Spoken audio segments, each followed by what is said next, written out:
الحمد لله الذي نحمده ونستعينه ونستغفره ونعوذ بالله من شرور أنفسنا ومن سيئات أعمالنا من يهده الله فلا مضل له ومن يضلله فلا هادي له أشهد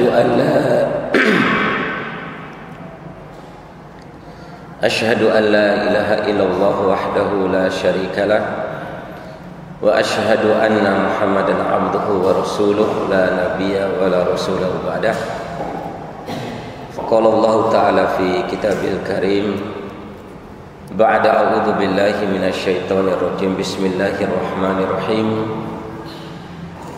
يا أيها الذين آمنوا اتقوا الله حق تقاته ولا تموتن إلا وأنتم مسلمون وقال يا أيها الذين آمنوا اتقوا الله وقولوا قولا سديدا يصلح لكم أعمالكم ويغفر لكم ذنوبكم ومن يطع الله ورسوله فقد فاز فوزا عظيما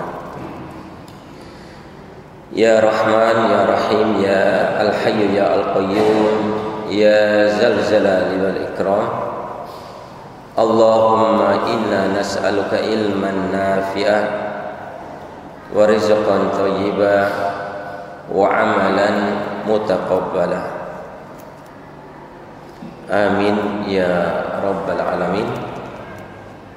Jemaah salat maghrib yang mudah-mudahan Allah rahmati, alhamdulillah kita bersyukur kepada Allah Subhanahu wa taala pada malam hari ini Sayyidul Ayyam Lailatul Jum'ah. Kita diberikan hidayah, diberikan petunjuk oleh Allah Subhanahu wa taala untuk mensyukuri nikmat yang banyak yang telah Allah kurniakan kepada kita. Alhamdulillah kita bisa melaksanakan sholat maghrib secara berjamaah, lanjut kajian, kemudian sembari menunggu datangnya sholat berjamaah sholatul Isya. Langkah kaki kita dihitung sebagai pahala dan penghapus dosa. Kita berada di rumah Allah, duduk bersama dengan orang-orang yang beriman, duduk dengan para malaikat, menaungi orang-orang yang berada di majelis ilmu. Salawat dan taslim kita sampaikan kepada junjungan Nabi kita Muhammad SAW, kepada para sahabatnya, kepada para tabi'in, dan kepada orang-orang yang senantiasa istiqomah di atas mengikuti jejak dan perjuangan beliau sampai akhir zaman nanti. Jemaah salat maghrib yang mudah-mudahan Allah rahmati, kita lanjutkan kajian kita di dalam buku Minhajul Hayah karangan Muhammad Wa'il Al-Alwani, masih membahas kaitan dengan al-kibru wa tawadu, kesombongan dan rendah hati. Wa kafa bil mar'i syarran ayyahkiru ma qurriba alaihi. Cukuplah seseorang itu dikatakan seorang yang buruk, ayyahkiru ma qurriba alaihi, ketika dia meremehkan apa yang disajikan kepada dia, ketika dia menghina apa yang disajikan kepada dia. Apapun yang disajikan, ucapkanlah selalu alhamdulillah, alhamdulillah. Allah akan tambah nikmat tersebut. Kemudian inna hubbadzati wal isfi fi ifrojiha walau kana hariran munhanitan hatman bil ikhtiqaq. Kamu mencintai materi dunia dan kehidupannya beserta pernak-perniknya kehidupan dunia ini, meskipun itu lembut, meskipun itu kita nikmati, meskipun itu menggoda kita, ketahuilah seluruh kenikmatan itu dunia beserta pernak-perniknya dan kehidupannya, pada akhirnya kita, artinya mencekik, dunia itu mencekik. Jemaah sekalian yang mudah-mudahan Allah rahmati, sering saya sampaikan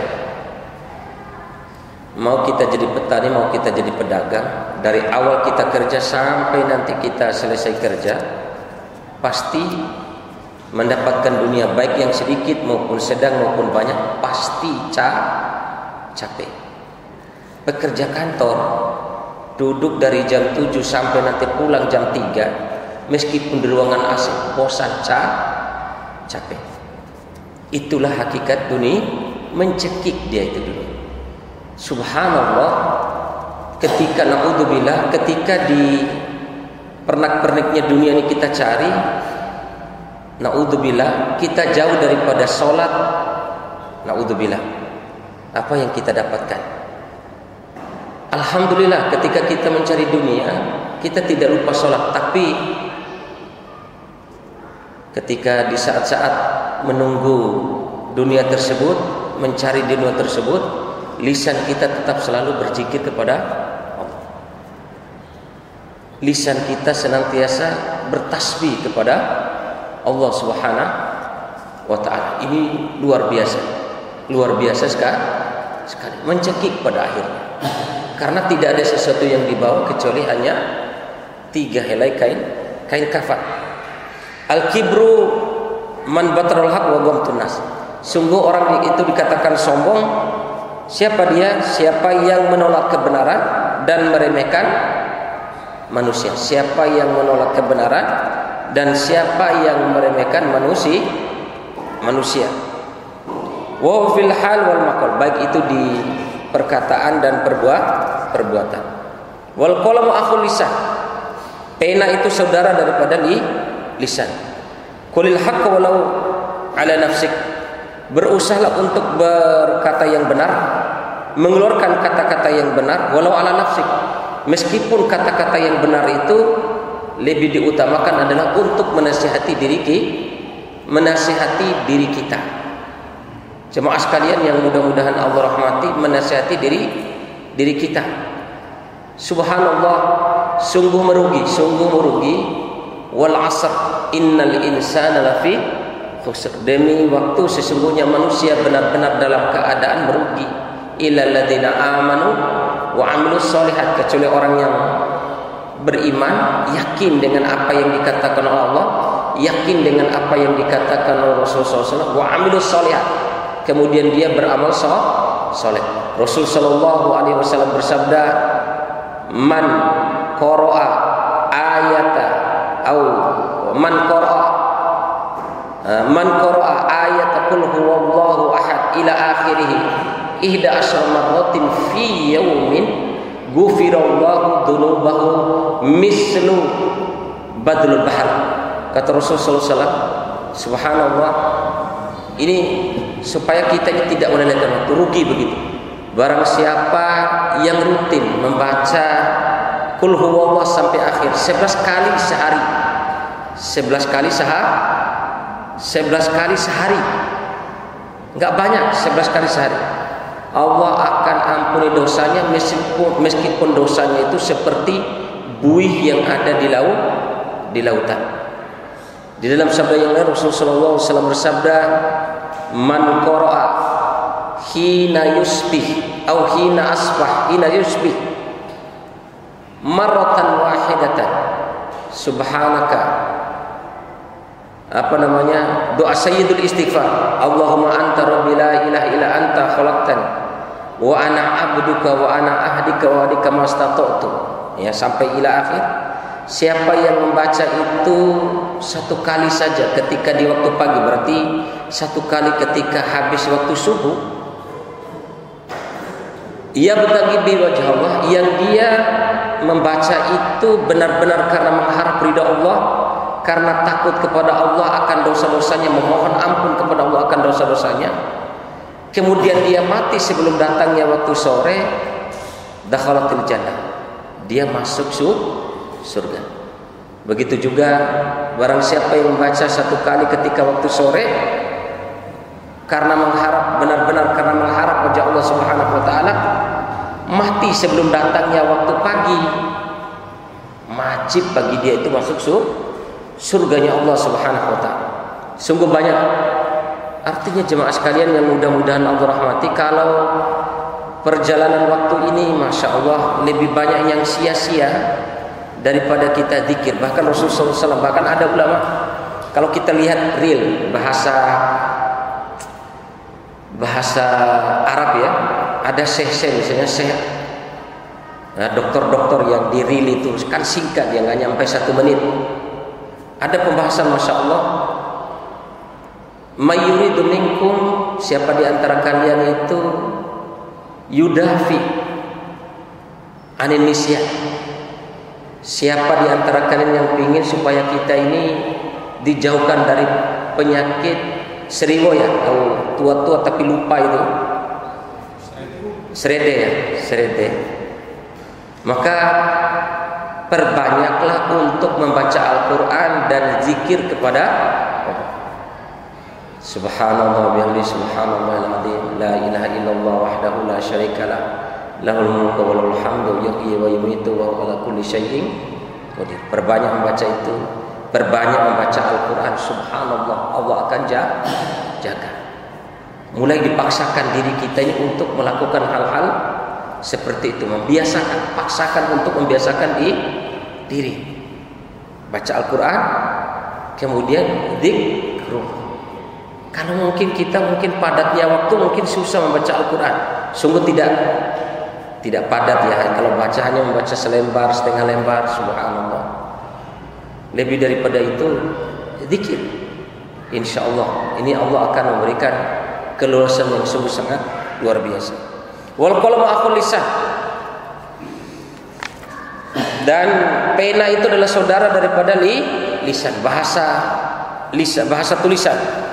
Qulil haqqa walau ala nafsik wa in kana murran, meskipun kamu meskipun apa yang kamu sampaikan dakwah itu adalah pahit, menyakitkan, ya, sampaikan. Kemudian ikhwan fillah rasulullah, kaitan dengan ini, wa iyyaka wa taqyimaka li aksas awil ara ayyam taliqu lisanaka bithana idza ma'usina ilaik. Janganlah sekali-kali engkau memuja dan memuji seseorang ketika orang yang engkau puji itu pernah berbuat baik kepada engkau. Jadi kadang kita memuji orang itu karena kebaikan yang dia berikan kepada kita.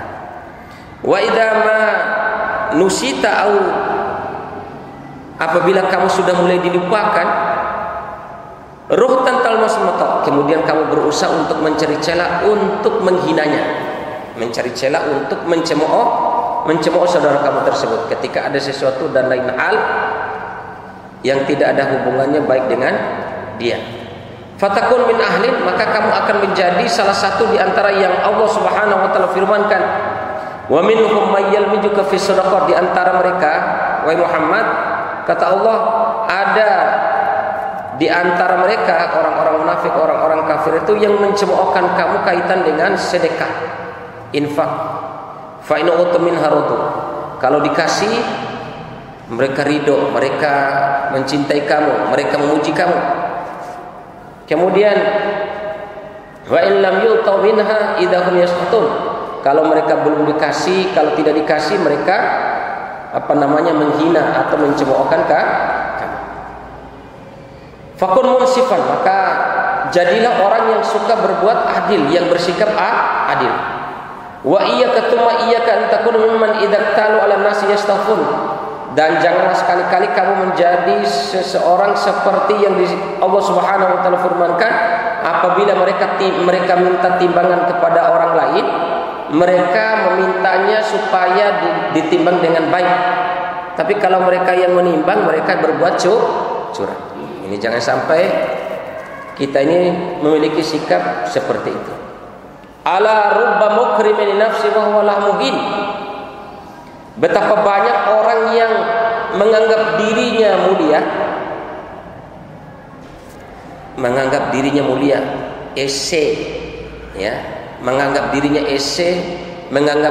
itu luar biasa, mulia lah ya, menganggap dirinya itu sombong, ya. Fahuwa lahum, padahal dia tidak sadar kalau pada saat itu dia sudah menghinakan dirinya. menghinakan dirinya. Kemudian ala rubba muhinun nafsi wa huwa laha mukrim, dan betapa banyak orang yang menghinakan dirinya, pada hakikatnya dia lagi memuliakan dirinya. Kata Rasul sallallahu alaihi wasallam, wa dillatud dunya, kehinaan dunia itu ahwanu min dillatil akhirah, itu lebih ringan daripada kehinaan akhirat. Jemaah sekalian yang mudah-mudahan Allah rahmati, ada kisah yang sungguh sangat luar biasa kaitan dengan sifat tawadu ini. Pernah ada salah seorang sahabat Rasulullah SAW datang ke rumah ibunda Aisyah. Kemudian para sahabat ini bertanya, ya Rasulullah, ya ibunda Aisyah, bagaimana keseharian Rasul Sallallahu Alaihi Wasallam? Maka ibunda Aisyah menjawab, keseharian Rasul Sallallahu Alaihi Wasallam, dia kadang masak, dia kadang mencuci, dia kadang membantu pembantunya, dia kadang mengembala kambing, kadang dia merawat untanya. Ya, subhanallah, ini ketawaduan yang sungguh sangat luar biasa, padahal dia seorang yang paling mulia. Ya, dia sampai seperti itu. Bahkan subhanallah, di dalam riwayat yang lain yang disahihkan oleh Imam Nasruddin Al-Albani, pernah Rasulullah SAW bersama dengan para sahabat. Jadi Rasulullah SAW mengatakan, ayo kita sembelih kambing ini, kita makan bersama. Maka ada para sahabat menawarkan kepada Rasulullah SAW, ya Rasulullah, biarlah saya yang menyembelihnya. Sahabat yang lain, ya Rasulullah, izinkanlah saya untuk mengulitinya. Ya Rasulullah, izinkanlah saya untuk memotong-motong dagingnya. Izinkanlah saya ini. Kalau seperti itu, kalian sudah silakan. Kalian sudah mendapatkan bagian kalian masing-masing. Bagian saya, kata Rasulullah SAW, saya akan mencari kayu bakar untuk kita bakar di kambing.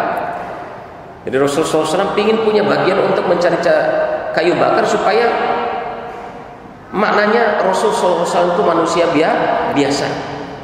Nabi SAW tidak boleh dikultuskan. Dia hanya mengatakan, sesungguhnya saya ini, janganlah kalian mengkultuskan aku sebagaimana orang Nasrani mengkultuskan Nabi Isa alaihissalam. Tapi katakanlah oleh kalian bahwa aku ini adalah utusan Allah dan hamba Allah subhanahu wa ta'ala. Maka ketika dalam riwayat ini, ketika Rasulullah SAW mencari kayu bakar tersebut, mau mencari kayu bakar, kemudian para sahabat, tidak ya Rasulullah, janganlah sekali-kali engkau yang mencari kayu bakar, biarlah kami yang mencarinya. Biarlah kami yang mencarinya. Apa jawaban Rasulullah SAW? Tidak, wahai sahabatku, sungguh Allah tidak suka melihat hambanya yang dibeda-bedakan, ya, yang dibeda-bedakan. Ini akhir daripada sabda daripada Rasul Sallallahu Alaihi Wasallam. Jemaah sekalian yang mudah-mudahan Allah rahmati, di dalam riwayat yang lain Rasul Sallallahu Alaihi Wasallam juga ketika mendapati undangan, ada undangan orang miskin dan ada undangan orang kaya atau bangsawan. Rasul Sallallahu Alaihi Wasallam ketika ada undangan dari orang miskin, maka dia lebih cepat untuk menghadiri undangan itu, lebih dia dahulukan dibandingkan daripada undangan orang-orang bangsawan atau orang-orang kaya. Saking luar biasanya akhlak dan ketawaduan daripada Rasul Sallallahu Alaihi Wasallam. Jemaah sekalian yang mudah-mudahan Allah rahmati, kita lihat juga di dalam riwayat yang lain, di dalam Syiar A'lamun Nubala, ada kisah yang sungguh sangat luar biasa dari seorang ulama, yakni Al-Imam Asy-Sya'bi. Ini di dalam buku Al-Imam Ad-Dahabi, di dalam buku Syiar A'lamun Nubala. Subhanallah, ini ulama yang sungguh sangat luar biasa. Imam Asy-Sya'bi ketika didatangi oleh salah seorang salah seorang gitu, datang kepada Imam Asy-Sya'bi, ya Imam, aftini, wahai Imam, ya ayyuhal ulama, ya ayyuhal alim, aftini, wahai sang pemilik ilmu yang luar biasa, ayyuhal alim, aftini, berikanlah sesuatu fatwa kepadaku. Sebelum menjawab fatwa itu, sebelum menjawab pertanyaan itu, Karena tadi Imam Asy-Sya'bi dipanggil dengan ya ayyuhal alim, apa jawaban Imam Asy-Sya'bi? Innamal alim may yakhafullah. Sungguh wahai saudaraku, orang itu dikatakan alim, dikatakan orang yang memiliki ilmu yang luas, ilmu yang banyak, atau ulama. Siapa di antara orang yang berilmu itu yang rasa takutnya kepada Allah luar biasa.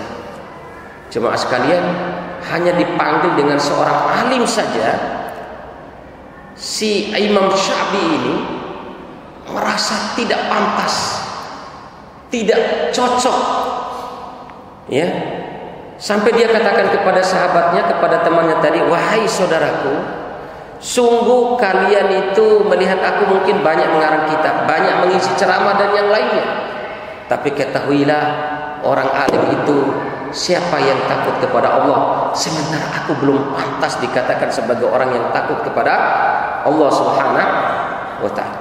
Sufyan Ats-Tsauri mengatakan, Sufyan bin Uyainah mengatakan, kalau kita lihat ilmunya Imam Asy-Sya'bi ini, ya, ilmunya Imam Asy-Sya'bi ini, ketika ditanya, ya, ketika Sufyan bin Uyainah mengatakan kaitan dengan ilmunya Imam Asy-Sya'bi, an-nasu ulama'un nas salasa, ulama'un nasu fid dunya salasa. Kata Sufyan bin Uyainah, ulamanya manusia di dunia ini ada 3 saja. Kata ini menurut Sufyan bin Uyainah. Abdullah atau Al-Imam Ibnu Abbas fi zamani, Abdullah bin Abbas atau Ibnu Abbas pada zamannya. Yang kedua kata Sufyan bin Uyainah, yakni Al-Imam Asy-Sya'bi fi zamanihi, Imam Asy-Sya'bi pada zamannya. Kemudian yang ketiga adalah Al-Imam Ats-Tsauri fi zamanihi, Al-Imam Sufyan Ats-Tsauri pada zaman. Jemaah sekalian yang mudah-mudahan Allah rahmati, sampai seperti itu ilmunya Imam Asy-Sya'bi, sampai dipuji oleh Sufyan bin Uyainah, sampai, ya, 3 ulamanya manusia di dunia hanya ada 3 saja. Yang urutan kedua adalah Imam Asy-Sya'bi. Tapi ketika dipanggil sebagai seorang alim, dia tidak atau merasa tidak pantas untuk dikatakan sebagai seorang alim. Artinya merendah dirinya sungguh sangat luar biasa.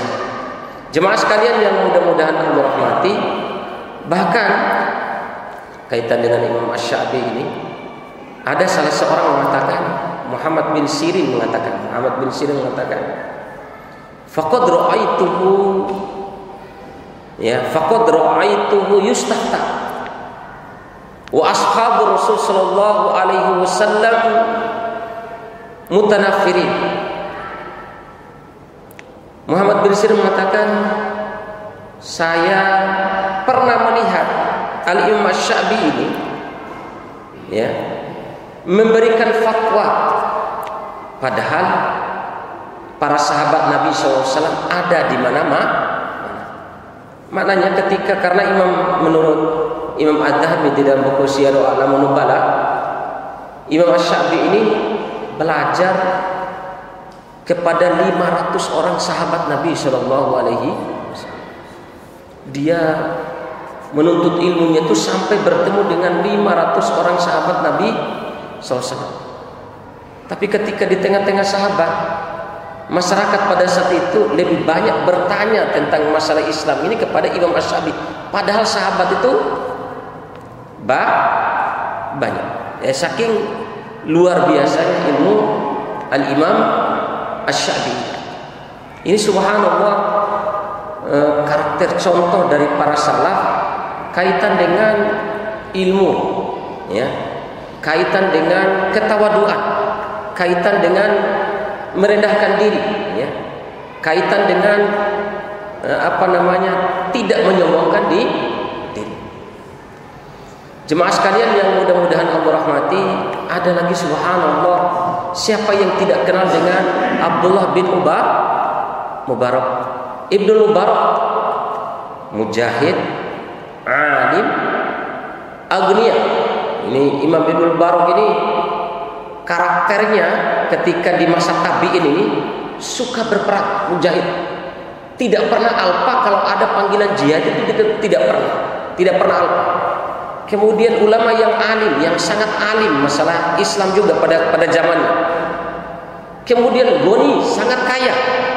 Tidak ada sesuatu peperangan atau tidak ada sesuatu di kampung, pasti dia mengeluarkan hartanya sendiri. Kalau berjihad pasti dia berjihad dengan hartanya sendiri. Itu luar biasa.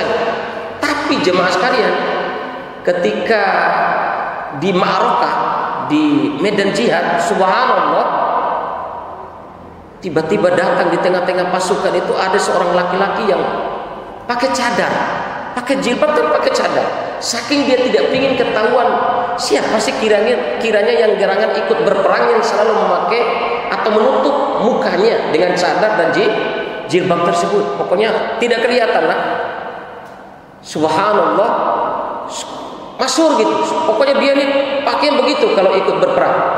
Akhirnya ada salah seorang sahabatnya melihat, artinya setelah ikut perang diteliti terus oleh sahabatnya. Akhirnya dia memaksakan diri, sahabatnya ini memaksakan diri duduk di samping Abdullah ibnu Barak, kemudian tiba-tiba mengangkat tutupan mukanya itu dengan paksa diangkat. Ternyata dia adalah Abdullah bin Mubarak. Sehingga tersebar isu di seluruh kampung, di seluruh kota. Ternyata kalau yang ikut berjihad tersebut yang menutup mukanya, yang menutup kepalanya itu adalah Abdul. Tersiar terus. Kemudian dia datang kepada sahabatnya tadi, ya sahibi, innaka yunsi'uni ilayya. Sungguh engkau telah berbuat buruk kepadaku. Sungguh engkau telah berbuat buruk kepadaku. Ini ketawaduan dari sisi amal, tidak mempromosikan amal, tidak menyombong-nyombongkan dirinya dengan amalnya, tidak menyombong. Kalau tadi kisah-kisah yang tadi, tidak menyombong-nyombongkan diri dengan ilmunya. Imam Sya'bi tadi sebagai kisah contoh bahwa di mana dia tidak menyombongkan diri dengan ilmunya.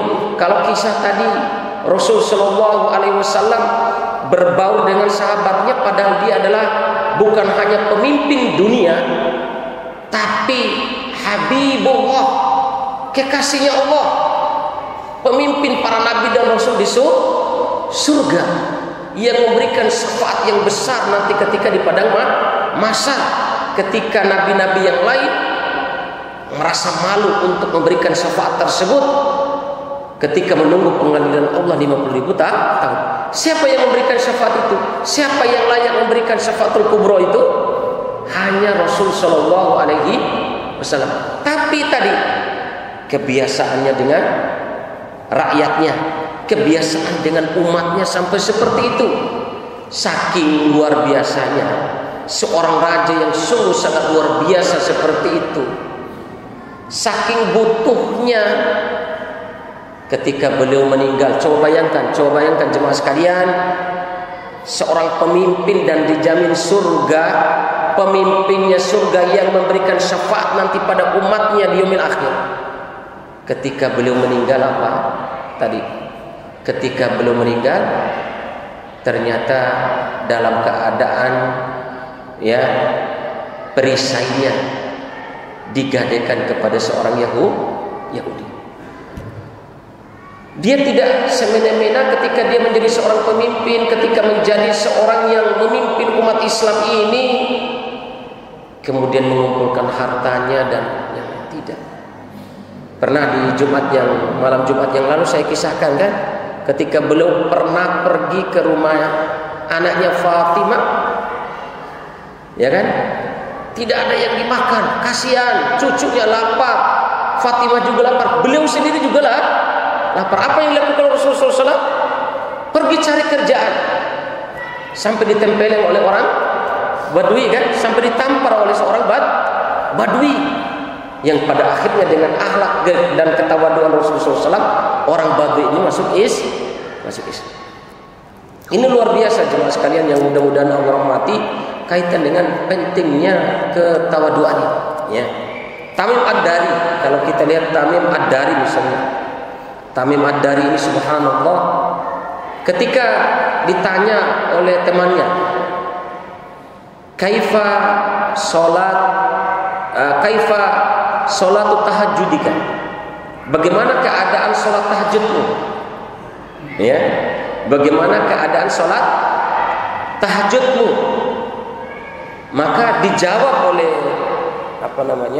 ulama ini, dijawab oleh Tamim Ad-Dari ini, wallahi la raka'atun fi jawfil laili ahabbu ilayya min salatil laili kulliha thumma uhadditsu ba'da dzalika. Kata Tamim Ad-Dari, sungguh sholat saya di akhir malam sendirian, 1 rakaat saja. Sholat saya semalam itu 1 rakaat sendirian, tidak dilihat oleh orang lain, itu lebih baik daripada saya sholat semalam suntuk dari waktu sholat isya sampai datangnya waktu sholat subuh. Kemudian saya ceritakan sholat saya itu kepada orang lain. 1 rakaat yang saya gunakan untuk sholat sendirian di sepertiga malam terakhir itu lebih saya sukai daripada saya sholat semalam suntuk, kemudian setelah itu saya umumkan, saya ceritakan kepada orang. Al-Imam Malik, ya, di dalam buku Al-Muwatta kaitan dengan Imam Tamim Ad-Dari ini, ya, masya Allah luar biasa, ya. Imam Malik di dalam bukunya Al-Muwatta menjelaskan tentang Tamim Ad-Dari. Tamim Ad-Dari itu ketika kekhalifahan Umar bin Khattab, dialah yang menjadi imam selama bulan puasa salat tarawih. Jadi dipilihkan oleh Umar bin Khattab, kamu, Tamim Ad-Dari yang menjadi imam salat tarawih ini, jangan saya, kamu yang menjadi imam salat tarawih selama 1 bulan penuh. Dan yang menjadi makmumnya siapa? Umar ibn Khattab. Kata Imam Malik di dalam buku Al-Muwatta, kalau habis salam rakaat terakhir daripada sholat witir di dalam sholat tarawih tersebut, para jamaahnya berburu-buru untuk bubar dari masjid. Kenapa? Kenapa mereka buru-buru bubar di masjid? Karena takut nanti tidak dapat waktu sahur. Tidak dapat waktu sahur. Berarti sholatnya apa itu? Dari pada sholat isya lanjut tarawih sampai jam 4, sampai jam setengah 4 lah. Sampai jam 4 sholat tarawihnya Tamim Ad-Dari itu, ya. Karena setelah itu baru para sahabat yang lain bubar, buru-buru bubar, karena takut, khawatir tidak dapat waktu untuk makan sahur. Seperti itulah ulama dahulu, ibadah yang sungguh sangat luar biasa seperti itu, ya, ibadah yang luar biasa dan banyaknya sampai seperti itu jemaah sekalian yang mudah-mudahan Allah rahmati. Kemudian ya khulu fiddin rasulullah, masih ada waktu kan? Berapa menit? 3. Terakhir saya ceritakan ini yang luar biasa. Mungkin kisah ini sering kita dengar. Muhammad Al-Munkadir, ini ulama besar juga.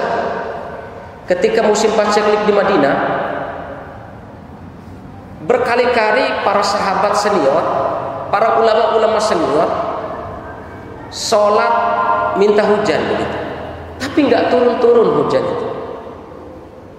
Termasuk Muhammad Al-Munkadir ini, nggak turun-turun hujan. Tiba-tiba ada seorang waktu sholat isya masuk di Masjid Nabawi, setelah selesai sholat didengar, setelah selesai sholat sunnah ba'diyah di Masjid Nabawi, didengar oleh Muhammad Al-Munkadir kalau dia berdoa, ya Allah kasihanilah warga Madinah, mereka dalam keadaan butuh hujan, dan beberapa kali mereka sholat minta hujan tapi tidak turun ini hujan. Ya Allah kasihanilah mereka karena Engkau sungguh Maha Pengasih dan Penyayang. Subhanallah, langsung turun hujan pada malam itu. Kaget Muhammad Al-Munkadir. Kita doa ulama-ulama yang sungguh sangat luar biasa, doa istisqa, tapi tidak turun-turun hujan. Setelah dilihat, ya, kemudian keesokan harinya pada sholat isya lagi dia berdoa, ya Allah, alhamdulillah, sungguh Engkau telah menurunkan hujan dengan perantaraan doa saya, ya Allah. Maka di malam ini sebagai tanda syukur saya karena Engkau telah menurunkan hujan untuk penduduk Madinah, maka sebagai tanda rasa syukur saya tersebut, saya akan sholat dari habis sholat isya sampai datangnya sholat subuh. Bersyukur karena turunnya hujan. Dia sholat dari ba'da sholat isya sampai datangnya sholat subuh. Muhammad Al-Munkadir kaget. Ditelitilah orang ini, oh ternyata engkau lah yang tadi berdoa sehingga turunnya hujan. Astagfirullah, ya ulama, ya Al-Muhammad Munkadir, engkau dan ulama besar, janganlah engkau memujiku di depan engkau sebagai seorang ulama. Saya adalah manusia biasa dan saya tidak ada apa-apanya dibandingkan engkau. Keesokan harinya ketika diteliti oleh Muhammad Munkadir, ternyata dia sudah pindah rumah. Ya, dia sudah pindah rumah karena takut ketahuan kalau dialah yang selama ini berdoa sehingga hujan itu turun. Ini luar biasa jemaah sekalian yang mudah-mudahan Allah rahmati, karena sudah datang waktu sholat isya. Insyaallah keesokan atau pertemuan minggu depan kita akan lanjutkan di judul selanjutnya, yaitu as-sukhriyah, yaitu mengejek atau menghina orang lain. Kita tutup kajian kita dengan doa kafaratul majlis. Subhanaka Allahumma wa bihamdika asyhadu an la ilaha illa anta astaghfiruka wa atubu ilaik. Subhana rabbika rabbil izzati amma yasifun, wassalamun alal mursalin, walhamdulillahi rabbil alamin. Wassalamu alaikum warahmatullahi wabarakatuh.